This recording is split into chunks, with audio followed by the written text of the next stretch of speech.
दूसरे तो आगे ठीक है। अच्छा ठीक है ना, ठीक है बोलिए।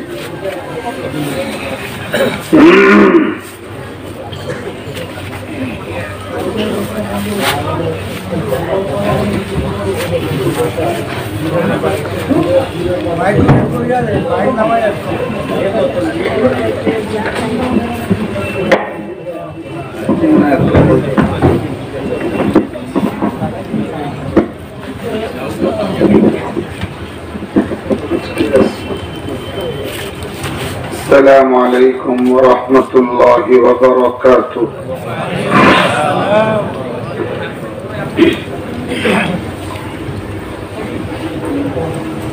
मीडिया बोल वो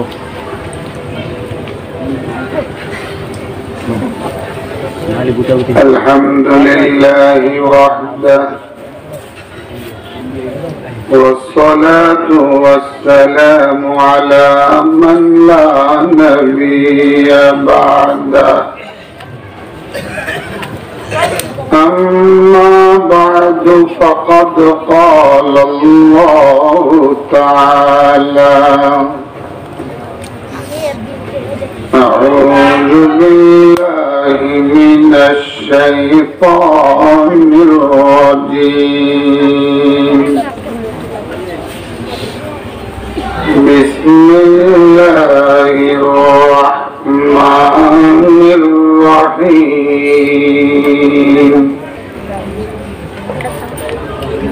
من أجل ذلك كتبنا على بني إسرائيل أنه من قتل نفسا بغير نفس أو فساد في الأرض فكأنما قتل الناس جميعا ومن أحياها فكأنما أحيا الناس جميعا. آمنت بالله صدق الله مولانا العظيم. اللهم صل على محمد وعلى آل محمد كما صليت على إبراهيم وعلى آل إبراهيم إنك حميد مجيد. اللهم بارك على محمد وعلى آل محمد كما باركت على إبراهيم وعلى آل إبراهيم إنك حميد مجيد.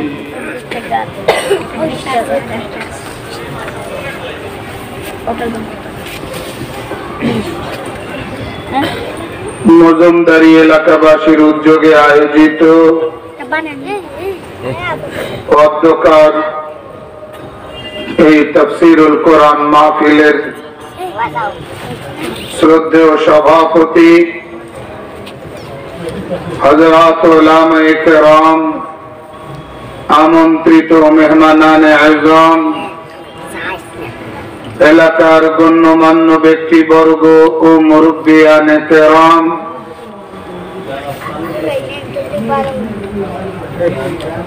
আগত সমবেত সর্বস্তরের ধর্মপ্রাণ বেরাদারান ইসলাম, বাসা বাড়িতে পর্দার আড়ালে অবস্থানকারিনী সম্মানিতা মা ও বোনেরা, প্রথমেই মহান পরওয়ারদিগারে আলম আল্লাহ জাল্লা জালালুহু আম্মা নওয়ালুহুর শাহী বারগাহে লাখো কোটি শুকরিয়া আদায় করছি, যিনি দয়া করে অনুগ্রহ আর অনুকম্পা প্রদর্শন করে আমাদেরকে মানবতার মুক্তির সনদ পবিত্র কোরআনে কারীমের মাহফিলে অংশগ্রহণ করার, পার্টিসিপেট করার তৌফিক প্রদান করেছেন।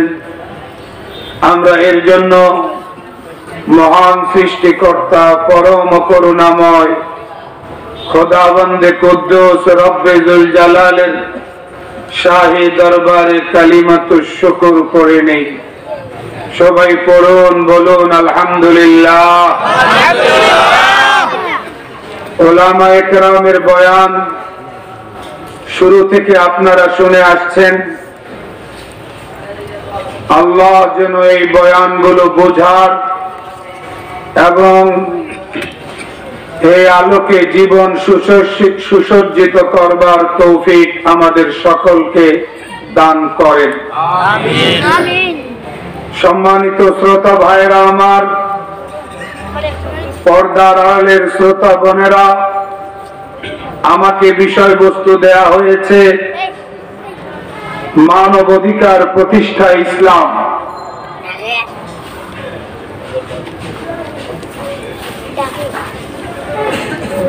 কোনো না কোনো কারণে হয়তো আমাকে আগে অবগত করার সুযোগ ইন্তেজামিয়া কমিটির হয়নি।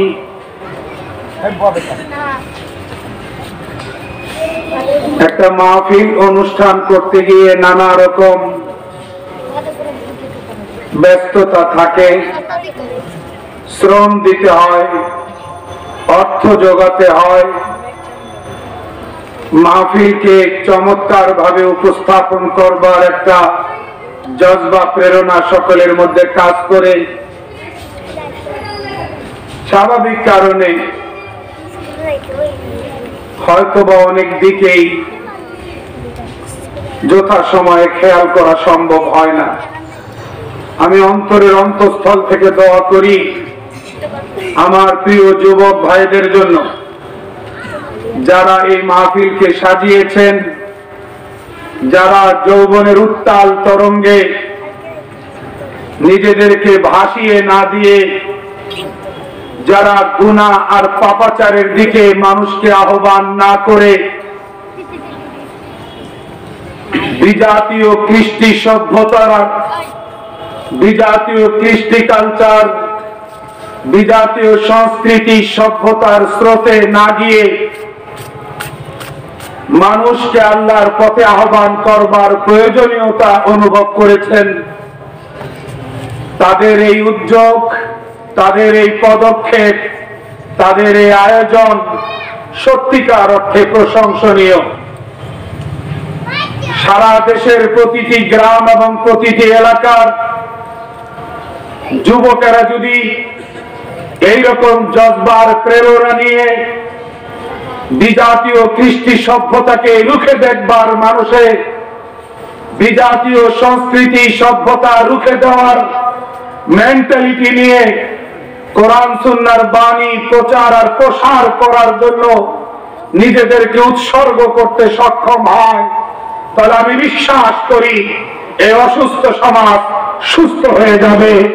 আমাদের সামাজিক অবক্ষয় এবং বিপর্যয় থেকে আমরা সবাই মুক্তি পাবো ইনশাআল্লাহ। আল্লাহ আমাদেরকে বুঝবার তৌফিক দান করেন। আমিন। সম্মানিত শ্রোতা ভাইরা, আমাকে যে আয়াতে কারিমা দেয়া হয়েছে সেই আয়াতে কারিমা নম্বর হলো 32, সূরা হলো সূরা মায়েদা। আমি পবিত্র কোরআন খুলে দেখতে পাচ্ছি যে 31 নম্বর আয়াতে হাবিল আর কাবিলের কিচ্ছা আল্লাহ পাক পরিবেশন করেছেন। আরো আগ থেকে এই কিচ্ছা চলে আসতেছে, কাহিনী চলে আসতেছে। ওয়াতলু আলাইহিম নাবা বনি আদম বিল হক। মূলত 27 নম্বর আয়াত থেকে এই কাহিনী আল্লাহ পাক শুরু করেছেন। আপনারা এই কাহিনী জানেন। এই কাহিনী এবং কাহিনী পরবর্তী অবস্থার সাথে সামঞ্জস্য রেখে 32 নম্বর আয়াতের বিষয়বস্তু আমাদের সামনে এসেছে। আপনারা জানেন, জেনেছেন, আর কুরবানির সময় এই কথা আলোচনা মসজিদে, মেম্বারে, ঈদগাহে আপনারা বারংবার শুনেছেন। হাবিল আর কাবিলের কাহিনী শুনেন নাই? আওয়াজ দিন একটু, বেশি লম্বা কথা হবে না। আমি অসুস্থ, অল্প কিছু কথা মৌলিক ভাবে আপনাদের সামনে রাখবার চেষ্টা করব। মূল বিষয়টা উঠিয়ে আনবার চেষ্টা। আল্লাহ যেন আমাকেও তৌফিক দান করে, আপনাদেরকেও তৌফিক দান করে। হাবিল আর কাবিল। কাবিল হাবিলকে হত্যা করল, মনে আছে আপনাদের? অনেক পিছন থেকে স্টার্ট করে শেষ করা তো আমার পক্ষে সম্ভব না। শুধু যোগসূত্র একটু সৃষ্টি করবার জন্য আগের আয়াতের সঙ্গে একটু সামঞ্জস্যটা সামনে আনবার জন্য আমি উপস্থাপন করছি। কাবিল হত্যা করলো হাবিলকে। হাবিলের অপরাধ, এমন কোন অপরাধকে হাবিল করেছে যে তাকে হত্যা করতে হবে? তৎকালীন সময়ে বৈবাহিক যে নিয়ম ছিল, এই নিয়মটা কাবিল সহজে মেনে নিতে পারেনি। এই তো ফ্যাক্ট। হ্যাঁ, যে নিয়মটা ওই সময় ছিল, ওই নিয়মটা হাবিল মেনে নিতে পারছে, কিন্তু কাবিল অ্যাকসেপ্ট করতে পারেনি।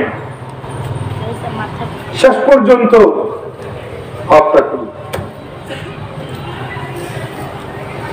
হত্যা করার পরে লাশটা কোথায় দাফন করবে, লাশটার কি করতে হবে, এই ফিলিংসটুকু তার ছিল না, এই বাস্তবতার জ্ঞানটুকু তার ছিল। আপনারা এটাও শুনেছেন, তাফসীরের কিতাব কাসাসুল কোরআন, এই জাতীয় সমস্ত কিতাবে, তাফসীরের কিতাবে হাদিস আসছে, হযরত রাসূল আকরাম সাল্লাল্লাহু আলাইহি সাল্লাম বলেছেন যে পৃথিবীতে যত হত্যাকাণ্ড সংগঠিত হবে, সমস্ত হত্যাকাণ্ডের শাস্তির একটা অংশ কাবিলের আমলনামায় আসতে থাকবে। কারণ বিকজ হি ইজ ফাউন্ডার, সেই ক্রাইম এবং অপরাধের জনক। এটা পৃথিবীর সর্বপ্রথম হত্যাকাণ্ড। এর আগে পৃথিবীতে কোনো হত্যাকাণ্ড সংগঠিত হয়নি। তাহলে যেহেতু কাবিল হত্যাকাণ্ডের ফাউন্ডার, জনক, প্রতিষ্ঠাতা, যার কারণে হযরত রাসূল আকরাম সাল্লাল্লাহু আলাইহি সাল্লাম ফরমান, কিয়ামত পর্যন্ত পৃথিবীতে যত হত্যাকাণ্ড ঘটবে, সকল হত্যাকাণ্ডের একটা দাগ কাবিলকে। কথা জবাব দেন না কেন? কারণ সে জনক। আল্লাহ তাআলা যখন কোন লাশটা করবে কি, কোন উপায় দেখছে না, সে কোন করণীয় নির্ধারণ করতে পারছে না। মানুষ যখন অন্যায় করে তখন তার বোধ শক্তি নষ্ট হয়। অপরাধের সাথে তার বোধ শক্তি সক্রিয় থাকা নির্ভর করে। সক্রিয় থাকা, সক্রিয় না থাকা, মানুষের অঙ্গ প্রত্যঙ্গের শক্তি, মানুষের বোধ শক্তি, মানুষের করণীয় বর্জনীয় নির্ধারণ করার শক্তি লোপ পায় অপরাধ করার শক্তি। এত বড় একটা জঘন্য হত্যাকাণ্ড সংগঠিত হওয়ার পরে কাজটা একটা করছে, হিংসার আগুনে জ্বলে পড়ে ছাই। ইউসুফ আলাইহিস সালামের ভাইরা যেভাবে নিজেকে সামলাইতে পারে নাই, ভাইকে কূপের মধ্যে ফেলে দিছে। কাবিলের একই দশা। কাবিল হিংসার আগুনে জ্বলতেছে। হিংসার আগুন খুব ভয়াবহ। আল্লাহ যেন এই আগুন থেকে সমাজকে, প্রত্যেকটা মানুষকে রক্ষা করে। আমিন। ইসলাম হিংসা শেখায় না। ইসলাম কারো ইজ্জতের উপরে হামলা করা শেখায় না। ইসলাম কারো অধিকার খর্ব করা শেখায় না। ইসলাম কারো জান মাল ইজ্জত আবরুতে আঘাত করার কোন মেসেজ নিয়ে পৃথিবীতে আসে নাই। গোটা কোরআন শুরু থেকে শেষ পর্যন্ত এই ধরনের একটা মেসেজ কেউ আবিষ্কার করতে অতীতেও পারে নাই, ভবিষ্যতেও পারবে না। প্রতিবেশী প্রতিবেশীর হিংসা করবে না, ভাই আরেক ভাই হিংসা করবে না, বোন তার ভাইয়ের হিংসা করবে না, এক ব্যবসায়ী আরেক ব্যবসায়ীকে হিংসার চোখে দেখবে না, এক পলিটিশিয়ান আরেক পলিটিশিয়ানকে হিংসার চোখে দেখবে না, এক নারী আরেক নারীকে হিংসার চোখে দেখবে না। হিংসা তো ওই জিনিস যে মানুষের নেকিগুলাকে ওইভাবে খেয়ে ফেলে যেভাবে আগুন কাঠ আর লাকড়িকে খেয়ে ফেলে। আল্লাহ রাসূলুল্লাহ সাল্লাল্লাহু আলাইহি ওয়াসাল্লাম ইন্নাল হাসাদা ইয়াকুলুল হাসানাত কামা তাকুলুন নারুল হাতাব। হিংসার আগুন মানুষের নেকি আর পুণ্যগুলোকে ওইভাবে খেয়ে ফেলে যেভাবে আগুন কাঠ আর লাকড়িকে খায়। অথচ এই আগুন আজকে সর্বত্রই আমরা লক্ষ্য করছি। রাজনীতি আর পলিটিক্সে আগুন, ব্যবসায়ীদের কাছে আগুন। এই আগুন যেন এখন ঘরে ঘরে লাগছে। কোরআন এই আগুনকে দমাইবার কথা বলে, কোরআন এই আগুনকে নিভাইবার কথা বলে। কাবিল শেষ পর্যন্ত হিংসার আগুনে জ্বলে পড়ে ছাই হলো, হাবিলকে হত্যা করলো। লাশ করবে আল্লাহ তখন ফাবাআসাল্লাহু গুরাবা, একটা কাউয়া পাঠাই দিলেন, কাক, তুমি যাও, তুমি কাবিলের ওস্তাদ হও। ফাবাআসাল্লাহু গুরাবান ইয়াবহাসু ফিল আরদ লিউরিয়াহু কাইফা ইওয়ারি সাওআতা আখি। একটা কাক আর একটা কাককে মারল। এখন কাক মৃত, জীবিত কাক মৃত কাককে দাফন করে। এটা কাবিল চেয়ে চেয়ে দেখতেছে। এই দৃশ্য দেখে তার মাথায় আসলো এভাবে লাশ দাফন করতে হয়। কাককে দিয়ে আল্লাহ পাক তাকে করণীয় শিখাইবেন। বলেন না সুবহানাল্লাহ। আল্লাহ বুঝার তৌফিক দান করেন। আমিন। ফাবাআসাল্লাহু গুরাবা ইয়াবহাসু ফিল আরদ লিওয়ারি কাইফা ইওয়ারি সাওয়াতা আখি।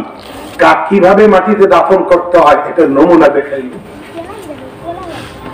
যেন কাক কাবিলকে মৃত ভাইয়ের, মজলুম ভাইয়ের লাশ দাফন করার পদ্ধতিতে শেখাই দেয়। অবশেষে কাবিল লজ্জিত হওয়া ছাড়া তার সামনে কোনো রাস্তা ছিল না। এটা পৃথিবীর ইতিহাসের সর্বপ্রথম হত্যাকাণ্ড। হত্যাকাণ্ড ঘটলো, কিন্তু লাশ দাফন করার কোন পন্থা কাতিল হত্যাকারীর জানা নাই, জালিমের জানা নাই। আল্লাহ পাক তাকে জ্ঞানটা দিলেন কাক দিয়া। কাক দিয়া। কাকের একটা মজার কথা বলবো, মনোযোগ আছে? হ্যাঁ, মনোযোগ দিয়ে শুনলে মজা লাগবে।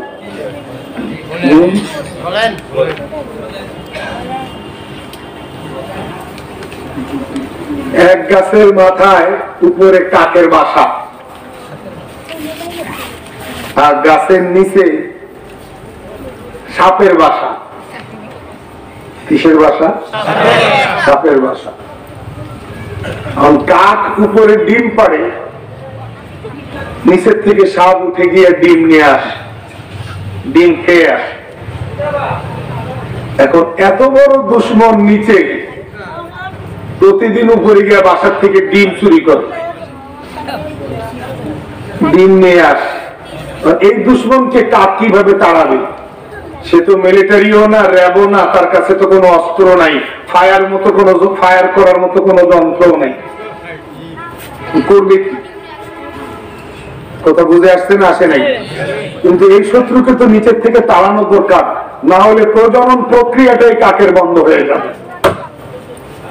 এইভাবে যদি প্রতিদিন ডিম বাসার থেকে চুরি হইতে থাকে, তাহলে কাকের বংশ বিস্তার তো শেষ। কাকের বংশ টিকায় রাখতে গেলে নিচের থেকে সাপ তাড়াইতে হবে। কারণ কাকের করণীয় কি? কাক লক্ষ্য করতেছে ওই গাছের পাশে একটা পুকুর ছিল, ওই পুকুরে এক মহিলা গোসল করতে আসছে। তো গোসলের সময় গলার হার খুলে রাখছে, গোসলের সময় গলার হার খুলে রাখছে পুকুর ঘাটের মধ্যে। ভাই আওয়াজ নাই? এখন গোসলের মধ্যে গোসল করতে গিয়ে হাতটা পুকুর ঘাটের মধ্যে রেখে দিয়ে তারপরে গোসলে নামছে, কারণ স্বর্ণের চেন গোসল করতে গিয়ে ভিজলে জং ধরবে, এই জন্য খুলে রাখে মহিলারা কোনো কোনো ক্ষেত্রে। উপরের থেকে কাক এসে এই চেনটা নিয়ে গেছে, মহিলা গোসল করা অবস্থায় চিৎকার শুরু করছে, আমার চেন কাক নিয়ে গেল। এই দুপুর বেলা গোসলের সময় মহিলার আকস্মিক চেঁচামেচি চিৎকার শুনে পাড়া প্রতিবেশী আশপাশ জড়ো হয়ে গেছে, কি হয়েছে তোমার? মহিলা কয়, আঙুলি দিয়ে দেখাইয়া তাল গাছের মাথায় বা গাছের মাথায় কাকের ঠোঁটের মধ্যে আমার চেন। ভাবলাম না কি হইলো কাকের, আর কিছু নিল না, চেনটা নিয়ে গেল কেন? অনেক সময় চেন নিচে থাকলে উপরের থেকে কাক বন্য কোনো পাখি গোস্ত মনে করে, এখানে কিন্তু কাক গোস্ত মনে করে ওঠে নাই, তার প্ল্যান অনুযায়ী উঠেছে। আর এই প্ল্যান কাকের মাথায় কে দিল? আজীব প্ল্যান, আশ্চর্য পরিকল্পনা। মহিলা সবাইকে দেখাই দেওয়ার পর সকলের নজর চোখ ওই কাকের ঠোঁটের দিকে। সবাই দেখলো ঘটনা তো সত্য, ঠোঁটের মধ্যে চেন ঝুলতেছে। সবাই করে আওয়াজ করে হাতে তালি দেয়, কিন্তু কাক কয় না, এত তাড়াতাড়ি আমার চেন এখানে ফেলে দিয়ে এই সার্কাস আর এই খেলা শেষ করা যাবে না, আরো লোকজন জমুক, নচেত আমার পরিকল্পনা 16 আনা বাস্তবে ফলবে না। এই জন্য অনেকক্ষণ সময় নিল, লোকজন আরো বাড়লো। সবাই যখন কাকের দৃষ্টি আকর্ষণ করে, বিভিন্ন রকম সিমটম, বিভিন্ন রকম আওয়াজ দিয়ে কাকের মনোযোগ আকর্ষণ করে, চেন ফেলে দাও, তখন কাক উপরের থেকে নিচে চেনটা ফেলে দিল। বুঝে আসছে না? কোথায় ফেলে দিল? গাছের দূরের থেকে গাছের গোড়ার দিকে কারো চোখ নাই, উপরের দিকে চোখ। চেন নিচে পড়া মাত্রই সকলে এখন গোড়ায় যাবে, কারণ সকলের গোড়াতে গিয়ে দেখে সাপ। এখন করণীয়, লাঠি সোটা নিয়ে সবাই আগে সাপগুলো মারলো বাচ্চা সহ, তারপরে চেন উঠাইয়া মহিলাকে দিল। মহিলা স্বস্তির নিঃশ্বাস ফেললো যে আমার চেন আমি পাইলাম। বলেন, সাপের মতো দুশ্মনকে নিচের থেকে তাড়াইবার জন্য কাক যে বুদ্ধি আর টেকনিক আর দূরদর্শিতা প্রয়োগ করছে, প্লে করছে, বর্তমান জমানার জজ ব্যারিস্টাররা, পিএইচডি ডিগ্রি হোল্ডাররা এই পরিকল্পনার ধারে কাছেও 1000 বছর তপস্যা করেও যেতে পারবে না, সম্ভব না। যাও, মানুষ যদি মনে করে যে শত্রু হইয়া আর এক শত্রুকে দমন করতে পারাই তার ক্রেডিট, তাহলে আমি মনে করি কাক তার চেয়ে বেশি ক্রেডিট ওয়ালা, কারণ সে যেই পন্থায় শত্রুকে দমন করছে, মানুষ হইয়া আর একজন শত্রু মানুষকে ওই প্রক্রিয়ায় দমন করার যোগ্যতা 1000 বার জন্ম নিয়েও তা আসবে না। ওই কাককে দিয়ে আল্লাহ তাআলা, ওইরকম একটা কাক প্রাণীকে দিয়ে আল্লাহ কাবিলকে করণীয় শিখায়। কাবিলকে কি শিখায়? মানুষ যখন অপরাধ করবে, অন্যের অধিকার খর্ব করবে, অন্যের জানমাল ইজ্জতে আঘাত করবে, অন্যের সম্পদে আঘাত করবে, অন্যের সম্পর্কে অপবাদ দেবে, মানুষ যখন মানুষ হইয়া মানুষের অধিকারে আঘাত আর হস্তক্ষেপ করবে, তখন তার করণীয় নির্ধারণ করবার খোদা প্রদত্ত যোগ্যতাটুকু নষ্ট হয়ে যাবে, যেমনটা হয়েছিল কাবিলের। তাকে এখন তাওবা থেকে জ্ঞান নিতে হচ্ছে। এটা হচ্ছে পৃথিবীর সর্বপ্রথম হত্যাকাণ্ড। এই হত্যাকাণ্ড কি আদম আলাইহিস সালাম অ্যাকসেপ্ট করছে? কথা বলেন না কেন? এই হত্যাকাণ্ড কি ইসলামী শরীয়তে জায়েজ? কোথাও জায়েজ নাই। আল্লাহ পাক সেই ঘটনাকে সামনে রেখে বলতেছেন মিন আজলি যালিক, এ কারণেই বনি ইসরাইলের উপর বিধান দিয়ে দিলাম, কাতাবনা আলা বনি ইসরাইল আন্নাহু মান কাতালা আন-নাফসা বিগাইরি নাফসিন আও ফাসাদিন ফিল আরদ যে ব্যক্তি অন্যকে অন্যায়ভাবে হত্যা করবে অথবা খামাখা নৈরাজ্য সৃষ্টি করবে, সে একজন আরেকজনকে হত্যা করলো, বিষয়টা একজনের মধ্যে সীমাবদ্ধ থাকবে না। কোন মানুষ অন্য এক মানুষকে অন্যায়ভাবে হত্যা করার অর্থ ফাকান্নামা কাতালান নাস জামিয়া, সে গোটা মানবতার উপরে ছুরি চালাইলো, গোটা মানবতার উপরে সে তরবারি চালাইলো।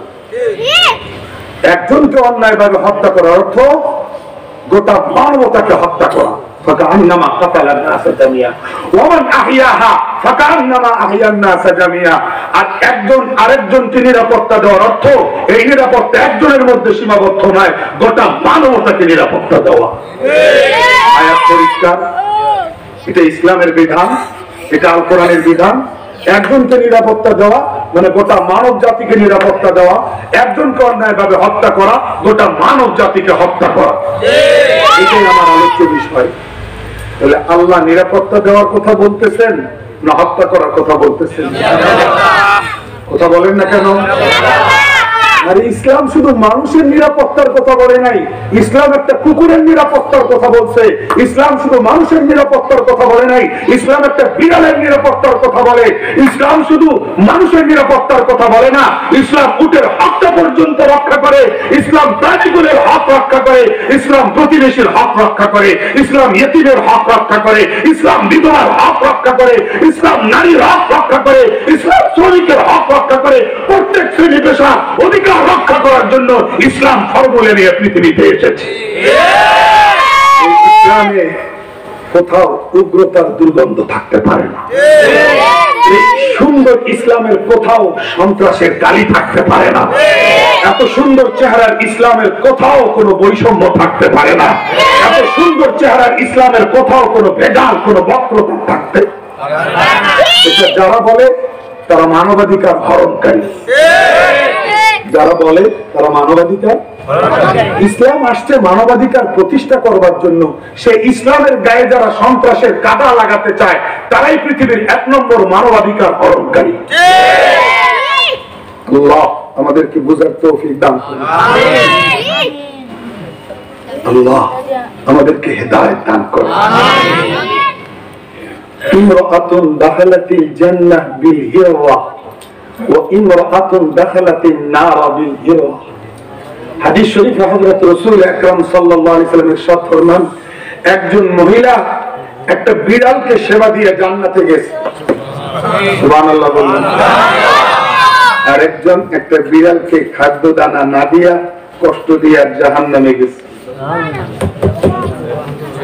হ্যাঁ, তাহলে বিড়ালকে কষ্ট দেওয়া উৎসাহিত করলো না নিরুৎসাহিত করা হলো? আল্লাহু আকবার। একজন জানিয়া বেবিচারিণী, ঈমান তার আছে ঠিক, কিন্তু সে জীবিকা নির্বাহ করে পতিতা বৃত্তি দিয়া, দেহ ব্যবসা করে।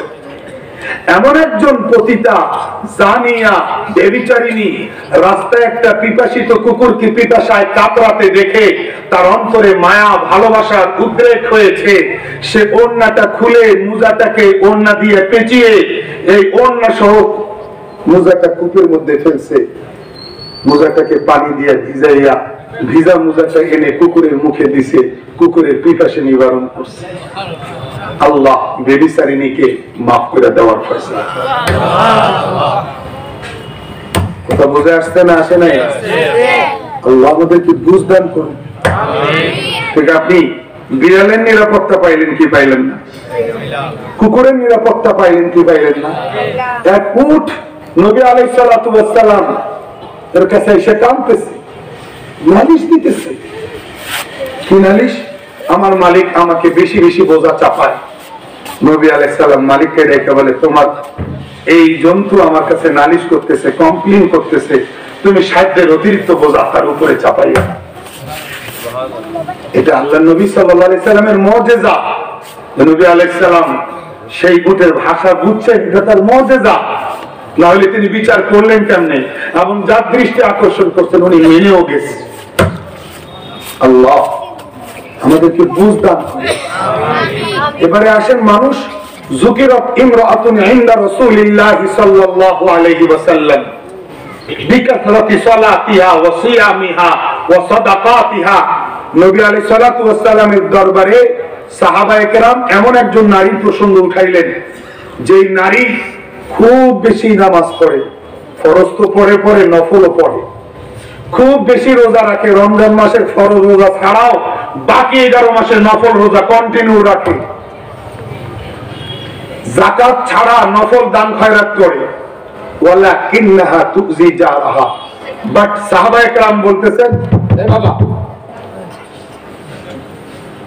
সাহাবায়ে কেরাম বলতেছেন, রাসূলুল্লাহ নামাজ অনেক পড়ে, রোজা অনেক রাখে, দান খয়রাত অনেক বেশি করে, কিন্তু একটা প্রবলেম, প্রতিবেশীকে কষ্ট দেয়।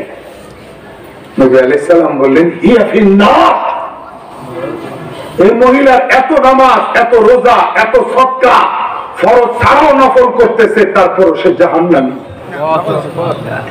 ওয়াযুকিরাত ইমরাআতুন ইনদা রাসূলিল্লাহি সাল্লাল্লাহু আলাইহি ওয়াসাল্লাম বিকিল্লাতি সালাতিহা ওয়া সিয়ামিহা ওয়া সাদাকাতিহা। আরেকজন নারীর প্রসঙ্গে সাহাবায়ে কেরাম আলোচনা করতেছেন, ইয়া রাসূলুল্লাহ, আরেকজন নারী আগের নারীর মতো এত বেশি নামাজ পড়ে না, শুধু ফরজটা পড়ে চুপচাপ, এত বেশি রোজা রাখে না, শুধু রমজান মাসের ফরজ রোজাটা রাখে, এত বেশি দান খয়রাত করে না, শুধু যাকাতটা আদায় করে, কিন্তু প্রতিবেশী তার কাছ থেকে নিরাপদ, সে কোনো প্রতিবেশীকে কষ্ট দেয় না। নবী আলাইহিস সালাতু ওয়াস সালাম বলেন, আগের নারীর তুলনায় পরের নারীর আমলের পরিমাণ কম হওয়া সত্ত্বেও হিয়া ফিল জান্নাহ, সে জান্নাতি। সুবহানাল্লাহ। তাহলে কোরআনে আর হাদিসে কি সুন্দর চমৎকার সম্পর্ক আছে। তো মানবাধিকার হরণ করার জন্য কোরআন সুন্নাহ, না মানবাধিকার প্রতিষ্ঠা করার জন্য কোরআন সুন্নাহ? জোরে বলেন, প্রতিষ্ঠা করার জন্য। হযরত রাসূল আকরাম সাল্লাল্লাহু আলাইহি ওয়াসাল্লাম তো এতিমদের মাথায় হাত বুলাইয়ে এতিমদেরকে কোলে তুলে দিতেন, বিধবাদেরকে তিনি আশ্রয় দিতেন, দুস্থ মানুষের কল্যাণে তিনি ঝাঁপিয়ে পড়তেন। এটা নবী আলাইহিস সালাতু ওয়াস সালামের চারিত্রিক বৈশিষ্ট্য ছিল। এই জন্য তো চাচা আবু তালেব বলেন, ওয়া আবিয়াদু ইস্তাসকাল গামামু বিওয়াজহিহি সিমালুল ইয়াতামা ইসমাতুন লিল আরামিলি, ওয়া আবিয়াদু ইস্তাসকাল গামামু বিওয়াজহিহি সিমালুল ইয়াতামা ইসমাতুন লিল আরামিলি, يلوذ به الهلاك من آل هاشم فهم عنده في نعمة وفواضل। চাচা আবু তালেব বলেন যে মক্কায় অনাবৃষ্টি দেখা দিয়েছে, চারিদিকে পানির জন্য হাহাকার, কোথাও পানি নাই, পশু প্রাণী পানির জন্য কাতরাচ্ছে, চতুর্দিকে শুধু পানি পানি পানি, পানি নাই, প্রচন্ড খরা, জমি জায়গা ফেটে চৌচির হয়ে গেছে, কোনো আবাদ নাই, কোনো ফসল নাই, কারণ ওয়াটার ইজ লাইফ, পানির অপর নাম জীবন। আমরা অবস্থা বেগতিক দেখে আমরা বাচ্চা মোহাম্মদ সাল্লাল্লাহু আলাইহি সাল্লামকে নিয়ে, ভাতিজা মোহাম্মদ সাল্লাল্লাহু আলাইহি সাল্লামকে নিয়ে আমরা এক জায়গায় জড়ো হইলাম, আর আসমান ওয়ালার কাছে ফরিয়াদ করা শুরু করলাম, আল্লাহ এই বাচ্চাটাকে তুমি যে চেহারা দিছো, এই চেহারা তো আর কোনো বাচ্চাকে দাও নাই, তার এই সুন্দর চেহারার উসিলায় ও আসমান ওয়ালা তোমার কাছে একটু রহমতের বৃষ্টি চাই। আর এইরকম ফরিয়াদ জানাইতে দেরি আবু তালেব বলতেছেন, সাথে সাথে রহমতের বৃষ্টির বর্ষণ স্টার্ট হয়ে গেল। আবু তালেব বলেন, আমার ভাতিজা মামুলি কোনো ভাতিজা না, আমার ভাতিজা আর 10টা বাচ্চার মতো বাচ্চা না, আমার ভাতিজা তো এমন একটা চেহারা নিয়ে দুনিয়াতে আসছে, যে চেহারার দোহাই দিয়া, কুশিলা দিয়া আসমানওয়ালার কাছে বৃষ্টির দরখাস্ত করা মাত্রই বৃষ্টি পাওয়া যায়।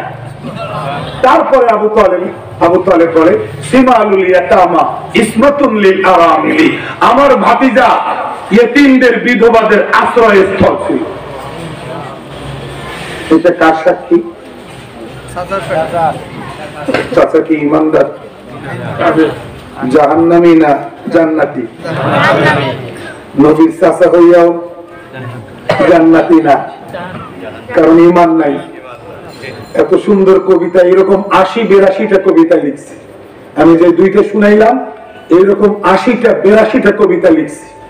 এখনো আরবি সাহিত্যের অবিচ্ছেদ্য অংশ হয়ে আছে আবু তালেবের এই কাসিদার কবিতাগুলো।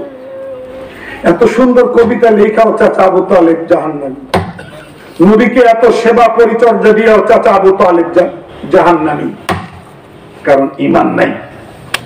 কিন্তু আবু তালেব সাক্ষীটা কি দিয়ে গেছে? আবু তালেব সাক্ষী দিতেছে, আমার ভাতিজার কাছে সমস্ত বিধবারা এসে আশ্রয় পায়, এতিমরা এসে আশ্রয় পায়, তিনি দুস্থদের সেবায় ঝাঁপিয়ে পড়েন, তিনি বিপদগ্রস্তদের সেবায় ঝাঁপিয়ে পড়েন।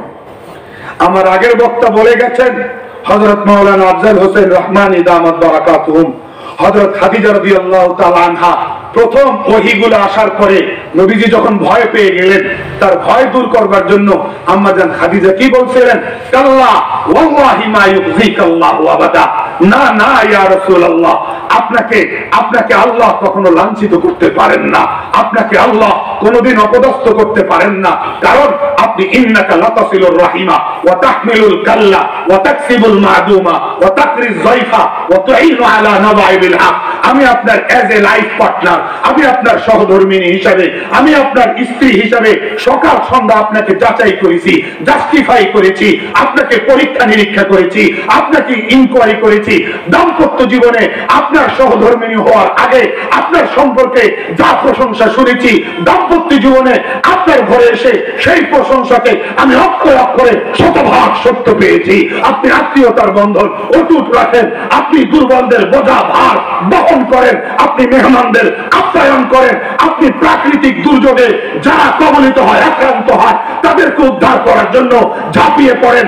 আপনি এই নেচার, এই স্বভাব, এই চোখ সুন্দর চরিত্র নিয়ে দুনিয়াতে আগমন করবেন, মানুষদেরকে উদ্ধার করবার জন্য, বিপদ থেকে মুক্তি দেওয়ার জন্য আপনি ঝাঁপিয়ে পড়বেন, আর আল্লাহ আপনাকে অপমানিত করবে, এটা আমি খাতিরে বিশ্বাস করতে পারি না।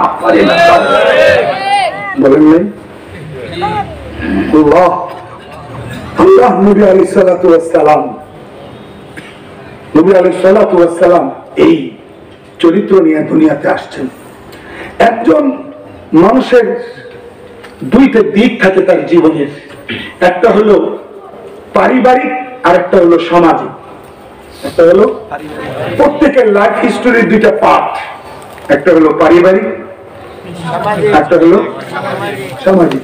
কেউ সামাজিক অঙ্গনে খুব মানে একবারে ফ্রেশ, কিন্তু ঘরে বউ বাচ্চাদেরকে খুব জ্বালায় নাই? হ্যাঁ।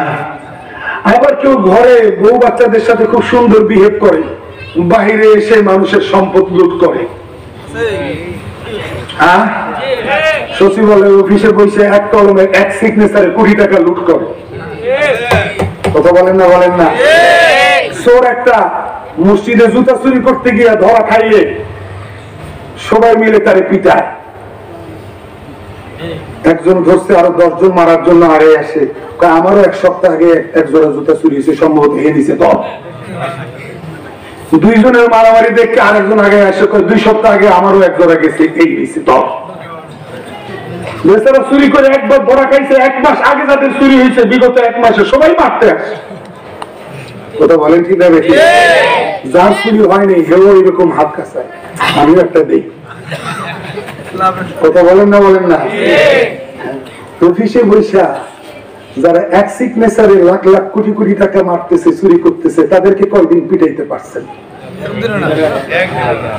কথা পিটা লাগে, তাদেরকে কয়দিন পিটাইতে পারছেন? পারবেন তো জুতা চোরকে পিটাইতে? তো জুতা চোর চোর, যারা এক সিগনেচারে লাখ লাখ কোটি কোটি টাকা আত্মসাৎ করে তারাও তো চোর। সব চোরের এই শাস্তি হওয়া উচিত। কোন চোরের শাস্তি হবে, কোন চোরের শাস্তি হবে না, এটা মানবাধিকার নয়। মানবাধিকার রক্ষা করার নামে তামাশার ছলনা ছাড়া আর কিছু না। আমি কি ভুল বলছি? ইসলাম এই অধিকার প্রতিষ্ঠার থিওরি নিয়ে দুনিয়াতে আসে নাই, এমন থিওরি নিয়ে দুনিয়াতে আসে নাই। কথা বলতেই থাকবো, অসুবিধা কি? হক কথা বলা তো বন্ধ করা যাবে না। কথা বলেন? হক কথা বলা বন্ধ করা যাবে? হক কথা বলতেই হবে। পুলসেরা পার হইলেই সফল। আল্লাহ কবুল করেন। আমিন। মুহতারাম হাজিরিন, আম্মা জান খাদিজা রাদিয়াল্লাহু তাআলা আনহা নবী আলাইহিস সালামের সম্পর্কে বর্ণনা দিচ্ছেন। বোঝা গেল পারিবারিক দিক থেকে আল্লাহর নবী নিষ্কলুষ। আর সামাজিক অঙ্গনের সার্টিফিকেট সকল সামাজিক ভাইরা দিয়ে দিছে। ইমান নাই তারপরও সবাই তা আল্লাহর নবীকে আল আমিন বিশ্বাসী উপাধিতে ভূষিত করছে।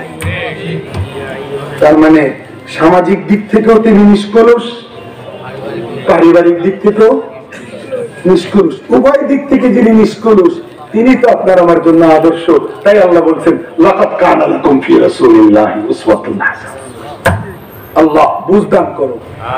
নবী আলাইহিস সালাম মানবাধিকার প্রতিষ্ঠা করছেন না করেন নাই? ইসলাম করছেন না করেন নাই? হ্যাঁ, ইসলাম বলে আল্লাহ রাসূল সাল্লাল্লাহু আলাইহি সাল্লাম বলেছেন তাবাসসুমুকা ফি ওয়াজহি আখিকা সাদাকা। তুমি যদি তোমার আরেক ভাইয়ের সাথে মুস্কি হেসে কথা বলো, এক মুসলমান আরেক মুসলমানের সাথে মুস্কি হেসে কথা বলো, তোমার আমলনামায় সদকার সমান সওয়াব দিয়ে দাও। সুবহানাল্লাহ। ইসলাম সুন্দর না সুন্দর না? সুন্দর না অসুন্দর? মুস্কি হেসে কথা বলাকে উৎসাহিত করছে। সালাম দেওয়ার সময় যদি কেউ মুস্কি হেসে সালাম দাও, দুইটা সুন্নত, একটা সালামের সুন্নত, একটা মুস্কি হাসির সুন্নত, একসাথে দুই সুন্নত। আল্লাহ নবী সাল্লাল্লাহু আলাইহি সাল্লাম বলেন ওয়া ইফরাগুকা মিন দালবিকা ফি দালবি আখিকা সাদাকা। তুমি পানি সংগ্রহ করার পরে তুমি যদি আরেকজন মানুষকে তার প্রয়োজন মেটানোর জন্য তোমার পানিটা দিয়ে দাও, বেচারাও দাঁড়িয়ে রয়েছে পানির জন্য, তুমি যদি তোমার পানিটা তাকে দিয়ে দাও, তোমার আমলনামায় দানের সমান সওয়াব। ইসলাম সুন্দর না অসুন্দর? তার পানি কেড়ে নিতে বলছে না আরেকজনের প্রয়োজন মিটাইবার জন্য পানিটা দিতে বলছে? ইসলাম নিশ্চয়ই পুরাটাই সুন্দর। নবী আলাইহিস সালাম ইরশাদ ফরমান ওয়া ইমাতাতুকাল হাজাত আনিত তারিকি সাদাকা। রাস্তা থেকে কষ্টদায়ক বস্তু যদি সরাইয়া দাও, কোন দিন রাস্তায় চলন্ত অবস্থায় দেখেছো ঢাল ডাল কাঠ, কাঠের টুকরা, গ্লাসের টুকরা পড়ে আছে, এটা কোন চাকা লেগে পাংচার হয়ে যেতে পারে, তুমি যদি রাস্তা থেকে নিষ্কণ্টক করে দিতে গিয়ে এই কাঠের টুকরা, গ্লাসের টুকরা, ঢাল ডালকে রাস্তা থেকে সরাইয়া দাও, তোমার আমলনামায় সদকার দানের সমান সওয়াব। ইসলাম সুন্দর না অসুন্দর?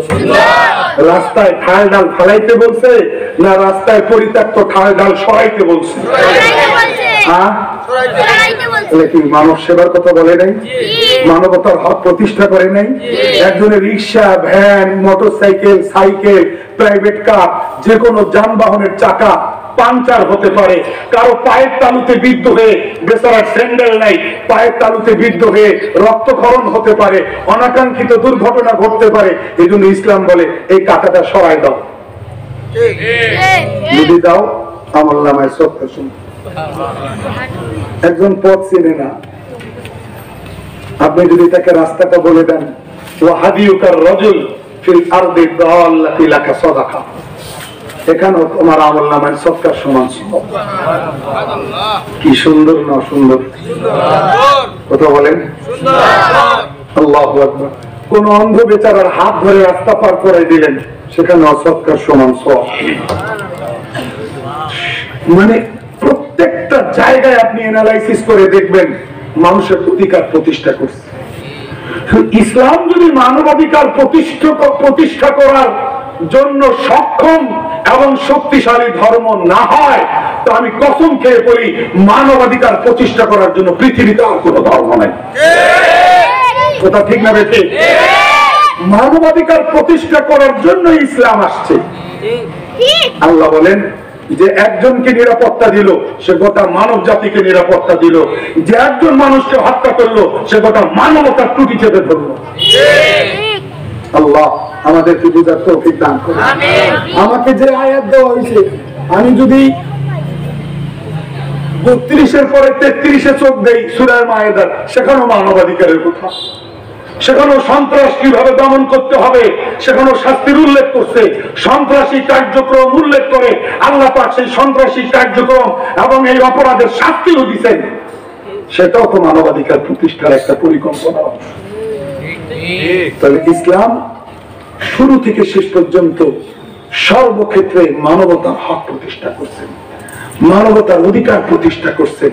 নারীর অধিকার, শ্রমিকের অধিকার, বিধবার অধিকার, ইয়তীমের অধিকার, সর্বক্ষেত্রে ইসলাম অধিকার প্রতিষ্ঠা করে। এই ইসলাম যদি আপনি আমি পরিপূর্ণরূপে গ্রহণ করি, তাহলে কোথাও কোনো সমস্যা থাকবে না, শান্তি কোথাও নাই, শান্তি শুধু একমাত্র ইসলামে আছে। আল্লাহ আমাদেরকে এই কথাগুলোর উপরে আমল করার তৌফিক দান করেন। আল্লাহ আমাদের সকলকে ইসলামের সমস্ত আহকাম আর বিধান অক্ষরে অক্ষরে মেনে চলার তৌফিক দান করেন। মুহতারাম হাজিরিন, নানা অপপ্রচার ইসলাম সম্পর্কে, নানা বিভ্রান্তি ছড়ানো হয় ইসলাম সম্পর্কে। ইসলাম কোন জায়গায় মানুষের অধিকার খর্ব করার মতো কোন বার্তা নিয়ে পৃথিবীতে আসে না।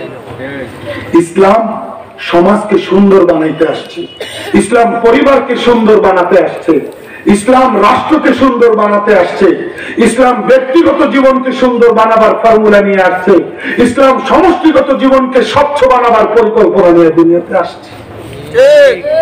সুতরাং মানতে হবে ইসলামেরটা না অন্য ধর্মেরটা। একটা মাছকে পানি থেকে উঠাইয়া আপনি যদি 50,000 টাকা মূল্যের স্ক্রিন টাচ মোবাইল দিয়া গান শোনাইয়া মাছটাকে জীবিত রাখবার চেষ্টা করেন, আপনি পারবেন না, ফেল করবেন। কারণ মাছের শান্তি গানে না, পানিতে। মাছের শান্তি সোফায় না, পানিতে। মাছের জীবিত থাকা মখমলের চাদরের উপরে নির্ভর করে না, মাছের জীবিত থাকা নির্ভর করে পানিতে। ঠিক মানবতার মুক্তি শান্তি একমাত্র ইসলাম আর ইসলামের বিধান, আর কোথাও নেই। সুতরাং আমরা এ টু জেড ইসলামকে ফলো করার চেষ্টা করব। এর জন্য কোরআনের অন্য জায়গায় আল্লাহ ইমানদারদেরকে ডাক দিয়ে বলেছেন, ইয়া আইয়ুহাল্লাযীনা আমানু উদখুলু ফিস সিলমি কাফা, হে ইমানদারেরা তোমরা সবাই পরিপূর্ণরূপে ইসলামে প্রবেশ করো। এমন যেন না হয় আফাতুমিনুনা বিবাদিল কিতাব ওয়া তাকফুরুনা বিবাদ, তুমি কোরআনে কিছু মানলা কিছু মানলা না, এমনটা করিও না। আংশিক মানা যথেষ্ট নয়, পুরা মানাতেই বাধ্যতামূলক। কারা কারা রাজি? আল্লাহ আল্লাহ এই মাহফিলকে কবুল করেন। আল্লাহ আমার প্রিয় যুবক ভাইদেরকে কবুল করেন। আল্লাহ মজুমদারি এলাকাবাসীর উদ্যোগকে কবুল করেন। আল্লাহ সভাপতির আসনে আসীন যিনি, তাকে আল্লাহ কবুল করেন। অন্যান্য মেহমান হিসেবে যারা আসছেন সকলকে আল্লাহ কবুল করেন। আমার ডানে যে মুরব্বী বসা, আল্লাহ তাআলা এই মুরব্বীকে নেক হায়াত দান করেন। আল্লাহ যুবক ভাইদের প্রত্যেককেই নামাজি বানায় দেন, দ্বীনের দায়ী হিসেবে কবুল করেন। তারা কাঁধে কাঁধ মিলিয়ে তারা সবাই একজোট হয়ে যেন সামাজিক কর্মকাণ্ড সম্পাদনে মনোযোগী হতে পারে, তারা যেন সমাজের শান্তি শৃঙ্খলা রক্ষায় মনোযোগী হতে পারে, তারা যেন সামাজিক সমস্ত প্রবলেম সলভ করতে পারে। আল্লাহ এই জজবা যুবক ভাইদের প্রত্যেককেই দান করেন। মা বোনেরা যারা পর্দায় আছেন, বাসা বাড়িতে আছেন, আল্লাহ তাদের সকলকে দাম্পত্য জীবনে সুখ শান্তি দান করেন। নিঃসন্তান মানুষদের আল্লাহ সুসন্তান দান করেন। দাম্পত্য জীবনে স্বামী স্ত্রীকে আল্লাহ প্রেম আর ভালোবাসা দান করেন। উলফত মুহাব্বতের রেশতা দান করেন। দাম্পত্য জীবনের সমস্ত অশান্তি, দ্বন্দ্ব, কলহ, বিবাদ, বিসংবাদকে আল্লাহ দূর করে দেন। আমিন। ওয়া আখিরু দাওয়ানা আনিল হামদুলিল্লাহি রাব্বিল আলামিন।